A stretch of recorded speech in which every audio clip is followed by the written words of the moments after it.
Bem-vindos ao Grupo Marcos. Estamos no programa Nova Geração 218, O Corpo e Você. Livro dos Espíritos, parte 2, capítulo 8, Emancipação da Alma. Hoje a gente vai trabalhar as questões 422, 423, que é do item letargia, catalepsia e mortes aparentes. Vamos começar com um poema de Carlos Drummond de Andrade. O pássaro é livre na prisão do ar. O espírito é livre na prisão do corpo. Interessante, né? Interessante. Vamos tentar entender que desafio é esse que Kardec aqui nos apresenta, a pergunta que ele faz aos espíritos, a resposta e, no final de contas, o que é que isso tem a ver comigo e com você. Bem, o nome não é mais tão usado assim. Na verdade, não é que o nome não seja tão usado. O fenômeno hoje não é estudado pelos espíritas. Então, normalmente a gente nem ouve falar direito o que é isso no movimento espírita em geral. O que é letargia, o que é catalepsia, naturalmente está ligado ao sonambulismo. Então, como são coisas que nós, não temos coragem, não temos interesse de estudar, apesar de Bezerra de Menezes falar que é necessário estudar esses fenômenos, a gente está muito longe disso. Obviamente, estamos aqui para começar a mudar essa realidade. A gente estudou no nosso Nova Geração anterior algo fundamental. É um conceito central, por isso que Kardec coloca antes. O espírito não está preso ao corpo como um pássaro está dentro de uma gaiola. O espírito é uma luz. Ele tem uma expressão luminosa, na verdade, que irradia além do corpo. 2. O espírito ele tem uma relativa liberdade. Ele está vinculado ao corpo, mas ele vive além do corpo, ele pode se desligar parcialmente do corpo. Então, é uma prisão, mas não é uma prisão total. Na verdade, o corpo ele é um limitador do espírito. Ele não aprisiona 100% o espírito. Por que isso é fundamental? O que é a letargia e a catalepsia? Isso era tão estudado na época de Kardec, e era tão comum que Kardec não se dá o trabalho nem de explicar o que é. Porque é aquela história, todo mundo que se interessa pelo espiritismo e pelo magnetismo já sabe o que é. Então ele não perde tempo, ele já pergunta. Aí a gente vê como a gente tem perdido coisas. Vamos lá. Pergunta de Kardec. Geralmente, os letárgicos e os catalépticos veem e ouvem o que se passa em torno deles, mas não podem manifestá-los. Então, Kardec já está falando, porque isso todo mundo conhece. Quer dizer, o indivíduo nesse estado de consciência, a gente pode, de uma maneira ampla, definir a letargia e a catalepsia, que são a mesma coisa, em graus diferentes, como um estado de consciência em que o indivíduo percebe tudo o que ocorre ao redor dele, mas ele não pode se manifestar. A pergunta de Kardec não é isso não, isso aí Kardec considera que todo mundo sabe. A pergunta é pelos olhos e pelos ouvidos do corpo que eles percebem? O indivíduo, quando está nesse estado de consciência, em que ele observa e vê tudo ao redor dele, mas ele não pode falar, não pode mexer o corpo, essa percepção se dá pelo corpo? Pergunta é essa. Resposta: não, pelo espírito. O espírito reconhece, percebe, mas ele não pode se comunicar. Aí Kardec vai fazer a pergunta específica, que na verdade é o que interessa. Isso aqui Kardec sabia já. Kardec era magnetizador há décadas. Então, Como eu sempre digo, é difícil achar, é difícil defender que magnetismo não é uma coisa extremamente importante quando um espírito como Kardec dedica décadas e décadas a esse estudo e dedica isso até o fim da vida. Antes e durante o espiritismo, né, Kardec continua um estudioso e um praticante do magnetismo. Então, a pergunta é essa: por que ele não pode se comunicar? O estado do corpo a isso se opõe. Esse estado particular dos órgãos vos dá a prova de que há no homem outra coisa além do corpo, visto que o corpo não funciona, porém o espírito age. Esse é o ponto central, né? O que a gente tem aqui, ao estudar com isso, é uma prova de que nós temos algo, somos algo além do corpo. Só para vocês terem uma ideia, o que é o estado cataléptico, que é a letargia mais profunda. Antigamente, acontecia muito o indivíduo entrar no estado cataléptico e ser enterrado vivo. Então, realmente, o corpo, né, fica, do ponto de vista de quem observa, morto. O corpo fica morto, ele fica rígido, ele não tem nenhum sinal de vida. Isso é a catalepsia. Só que você continua percebendo tudo. Por que você continua percebendo? Um corpo que é considerado morto, que não tem um mínimo de movimento ao ponto de ter várias experiências de pessoas que foram enterradas vivas e outras que quase foram enterradas vivas. Eu uma vez escutei uma história muito interessante no interior, uma cidade muito pequena aqui do interior do Ceará, de estar já no velório, nos finalmente o sujeito se levantar. Aí você imagina a correria que não foi. Tava lá o caixão com as flores, todo mundo chorando, já tava no final do dia. O velório tinha começado cedo do dia. E o sujeito, né, faz essa deselegância de se levantar no meio do velório. É uma coisa bem interessante. A Ivone do Amaral Pereira, eu acho que é a grande médium do espiritismo do século XX, né? O que é que ela coloca aí, do Brasil, pelo menos, ela fala que praticamente foi enterrada viva quando bebê. Porque ela entrava em estados catalépticos, era tão profundo o estado de desdobramento dela, que ela fazia, né? Isso fazia parte das atividades dela do centro espírita, que, sei lá, acho que por medo desapareceram. Era uma coisa tão impressionante, ela fazia inclusive receituário mediúnico. Está no livro Recordações da Mediunidade, tá, gente? E aí ela diz que quando ela entrava num estado cataléptico profundo, e se passasse muito tempo, o corpo dela começava a ter odor de cadáver. Ele começava um processo mesmo de decomposição. Então, o que acontece com ela? Talvez eu erre aqui os dias, eu acho que ela tinha, não sei se 40 dias de vida. Ela tinha pouquíssimo tempo, né, de nascimento. E ela morreu. Morreu. Foi chamado médico, examinou, morreu. O corpo não se morreu. Ela tem um atestado de óbito. Então, ela está morta, está lá no enterro, né, um anjinho, como se chamava na época, caixãozinho e tal, tá no enterro, na época na casa dela. Enfim, o médico veio, deu atestado de óbito, tá no processo já, né, tá no enterro lá, né, o corpo exposto e tal, as últimas despedidas.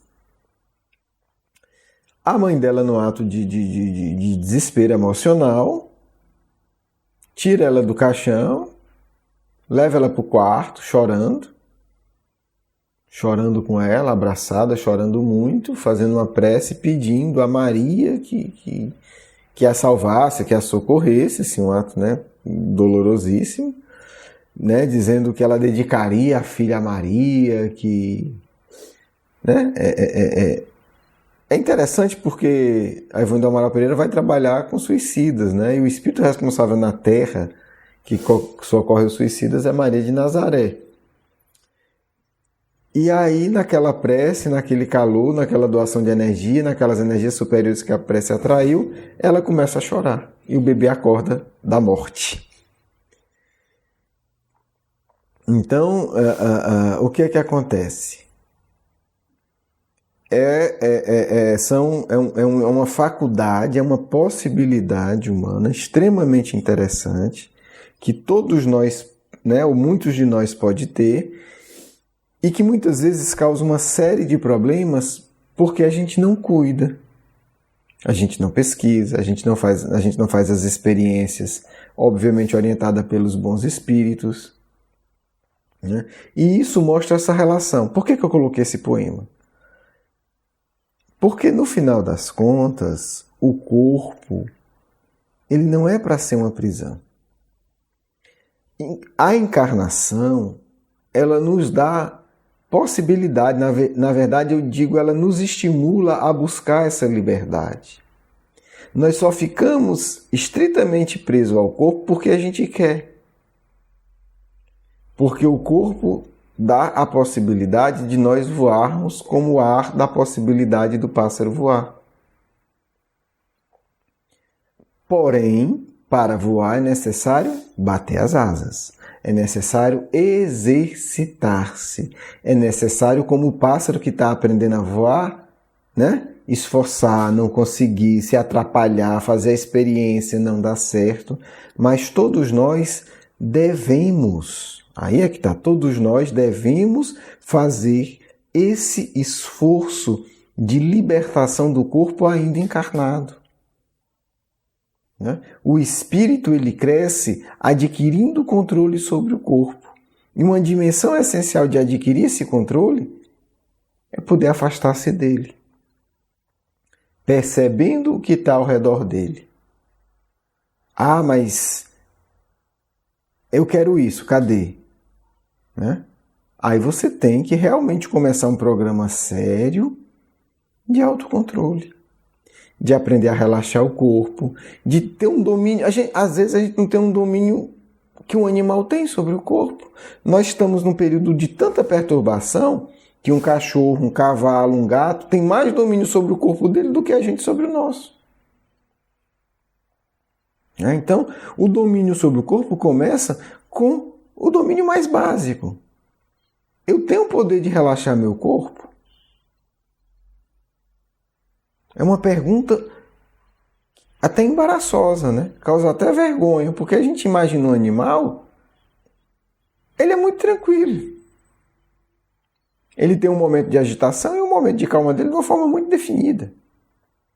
Até que ele esteja com alguma doença. Então começa por aí. Eu tenho o domínio mínimo sobre o meu corpo. Porque é óbvio que um domínio mais amplo requer que a gente comece de algum lugar. Então, qual é o domínio mínimo que a gente vai colocar aqui? Eu consigo acalmar o meu corpo? Não! Então vamos começar por aí. Porque se você não consegue minimamente tranquilizar o seu corpo, o resto está longe ainda, né? Esse é o primeiro passo. Se eu quero ter um domínio sobre o meu corpo, se eu quero ser livre em relação ao meu corpo, se eu quero ampliar a minha percepção, se eu quero conseguir sair com lucidez do meu corpo, o passo central é: eu tenho que ser capaz de administrar meu corpo. Eu tenho que ser capaz de gerir o meu corpo. Eu tenho que ser capaz de acalmar o meu corpo. Por isso, o exercício básico é o seguinte: aprenda a acalmar o seu corpo todo dia. Isso é exercício. Se você não consegue isso, o resto é mera ilusão infantil. Porque você precisa começar do básico. Né? É como, eu quero ser um grande escritor, mas eu não sei direito como é esse negócio de vogal, de consoante, de concordância verbal e nominal. Então, meu filho, para e vai fazer isso. Porque enquanto você não conhecer o básico da gramática, o básico da língua, a escrita, o domínio básico de uma língua qualquer, do português, do inglês e tal, você não vai escrever nessa língua. Não dá, é fantasia tola. Então a nossa liberdade espiritual é conquistada inicialmente ela começa com o domínio básico do próprio corpo. Né? Ah, meu corpo não me obedece, então começa por aí, porque o resto não vai dar certo. Começa com o domínio básico. Ah, eu não consigo parar e ficar 5 minutos quieto. Vamos começar por aí. Porque o resto está todo comprometido. Você pode até sair do corpo, se você já tiver uma facilidade, mas vai sair todo atrapalhado. Você só vai fazer besteira. Você vai meter os pés pelas mãos. Né? Então, esta relação com o corpo, daí o título Você e o Corpo, é o ponto inicial da sua libertação espiritual. Como está essa relação com o corpo? Vamos continuar, tem outros programas, mas é um ponto central. Espero que a gente tenha começado uma nova caminhada, né? Eu acho que a gente vai adentrar aí por assuntos muito, muito interessantes, como esse, talvez até mais, mas independente do quão distante a gente vá, ou do quanto a gente queira vivenciar esses experimentos, o ponto básico será sempre uma relação de domínio, de equilíbrio sua com o seu corpo. Grande abraço, um beijo no coração. Vamos à nossa segunda parte. Que a paz do Cristo esteja conosco sempre, porque precisamos nos renovar a cada instante, vinculando-nos com esse Mestre tão amado, tão querido e tão devotado ao nosso bem-estar, a nossa alegria, a nossa felicidade verdadeira. Meus filhos, hoje vocês começaram a estudar um tema de excepcional importância para a renovação da vida na Terra e do movimento espírita em particular. Precisamos tratar este assunto com muita atenção, com muito carinho, porque o que irá renovar vocês é a experiência definitiva, no sentido de inquestionável, de sua imortalidade, a experiência de perceber além do corpo. Vocês precisam investir nesse tipo de experiência, para que não venham viver tantas tolices, tratando médiuns sensitivos como se fossem seres especiais. Isso é uma besteira tamanha. Vocês precisam viver essas experiências para entender. Estas experiências são experiências comuns de filhos de Deus. Apenas isso. Experiências comuns de filhos de Deus. E vocês, que precisam sentir-se filhos de Deus, devem pedir por essas experiências. Perceber algo distante. Perceber algo que não é com o corpo. Nem que seja um copo d'água na cozinha, na sala da sua casa, enquanto você está no quarto. Isso é muito significativo, porque com isso você dirá, realmente, não há dúvida, existe algo a mais do que esse corpo. Eu não sou esse corpo. Então, ter esse tipo de experiência com uma reflexão séria, profunda, sobre o que você é, o que é a vida, o que fazer neste breve período de experiência na Terra. Tudo isso é muito importante, meus filhos. Por isso, vamos aprofundar muito esses estudos. Estamos começando. Quero que vocês se preparem, Os que quiserem se preparem, fazendo o seguinte: uma vez por dia, façam um relaxamento do que vocês acharem melhor, com respiração, observando, com música ou sem música, como acharem melhor, mas relaxem todo o corpo. Simples. É nesse relaxamento se pergunte, de olhos fechados, o que eu consigo perceber? E abram o coração. Peçam para perceber alguma coisa que seja fora dos sentidos físicos.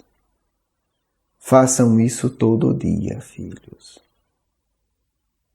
Evoquem anjo da guarda e se pergunte, o que eu consigo perceber? Não pense que estamos aqui de brincadeira ou fazendo mágica. Quem fizer isso seriamente ao longo dos dias e ao longo dos meses, conseguirá perceber alguma coisa.